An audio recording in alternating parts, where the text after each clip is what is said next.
organisasi yang modern, peranan staf sangatlah penting karena menentukan tercapai tujuan organisasi. Oleh karena itu, penting sekali setiap staf ataupun pegawai memiliki pemahaman atas tugasnya. Oleh karena itu, organisasi perlu menetapkan secara detail pembagian peran dari setiap pegawai serta indikator ataupun ukuran kinerja dari para pegawai ataupun staf tersebut. Dalam dunia birokrasi Indonesia, amanat dari Grand Design Reformasi Birokrasi telah menekankan bahwa dalam rangka menuju birokrasi yang handal, maka setiap individu harus memiliki suatu kinerja yang terukur. Oleh karena itu, penting sekali penyusunan rencana kinerja bagi setiap staf ataupun pegawai yang berbasis dengan kinerja. Kinerja adalah capaian atau hasil yang diperoleh dari suatu aktivitas. Nah, dalam kerangka reformasi birokrasi ini, Kementerian PAN dan RB mendorong terbentuknya perencanaan kinerja individu yang berbasis outcome.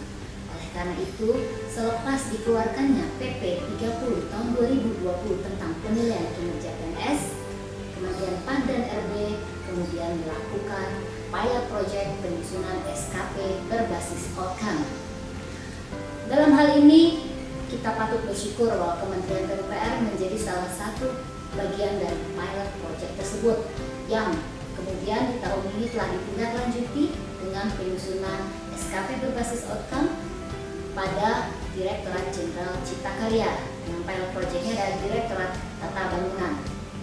Nah, dalam kerangka itu dan dalam mendukung terlaksananya penyusunan SKP berbasis outcome, maka saya, Meli Septiani Widya Eswara, Kementerian PUPR, dalam rangka pelatihan kepemimpinan administrator dengan ini mempersembahkan aksi perubahan peningkatan kualitas kinerja organisasi melalui penyusunan indikator kinerja individu pada Balai Pengembangan Kompetensi PUPR Wilayah 3 Jakarta.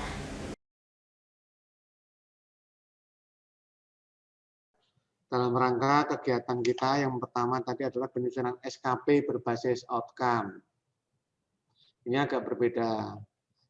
Selama ini kalau menyusun SKP rame-rame berdasarkan proses untuk mencapai output, ya kan? Seperti membuat kegiatan buku harian. Bahwa PP nomor 46 tahun 2011 diganti dengan PP 30 2019. Di mana yang penting di sini adalah berdasarkan pasal 5 dan pasal 6. Pasal 5 dan pasal 7 ya, menyatakan bahwa penilaian kinerja PNS dilaksanakan dalam suatu sistem manajemen kinerja PNS. Dan setiap instansi harus menerapkan sistem manajemen kinerja PNS tersebut. Nah, SKP yang sebelumnya selama ini berbasis proses kerja, ya Bapak-Ibu sekalian, kalau menyusun SKP kan berdasarkan proses kerja atau menjadi berbasis hasil kinerja. Jadi saya mengerjakan apa, tapi bukan hanya berhenti di situ, bukan dari sisi volume atau nilai atau besaran, tapi sampai dengan ke outcome, manfaatnya apa?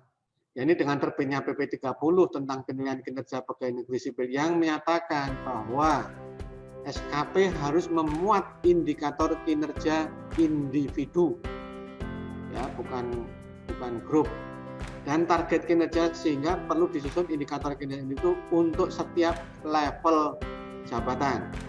Ada setiap unit kerja agar dicapai efektivitas penerapan manajemen kinerja. Demikianlah hasil perubahan saya. Semoga apa yang sudah saya lakukan dalam jangka pendek ini dapat memberikan manfaat bagi organisasi, khususnya peningkatan akuntabilitas kinerja pada Balai Pengembangan Kompetensi PUPR Wilayah 3 Jakarta. Kinerja pegawai terukur, Balai Pengembangan Kompetensi Wilayah 3 Jakarta, Jaya!